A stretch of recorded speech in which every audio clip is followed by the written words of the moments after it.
افلاطون نے اپنی مثالی ریاست کے تصور میں سے شاعروں کو خارج کر دیا تھا۔ ہمیں یقین ہے کہ افلاطون کو شاعری سے کوئی قد نہ تھا،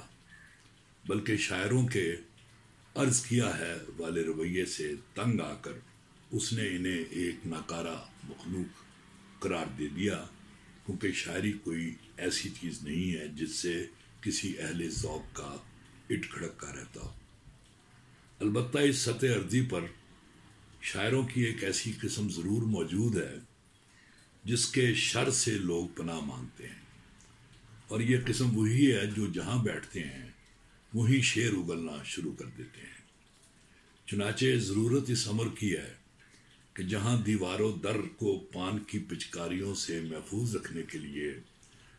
اگالدان استعمال میں لائے جاتے ہیں، وہاں شعر دان قسم کی کوئی چیز بھی ہونی چاہیے، تاکہ جہاں کسی شاعر کو شعر اگلنے کی ضرورت محسوس ہو، یہ شعر دان اس کے آگے کر دیا جائے۔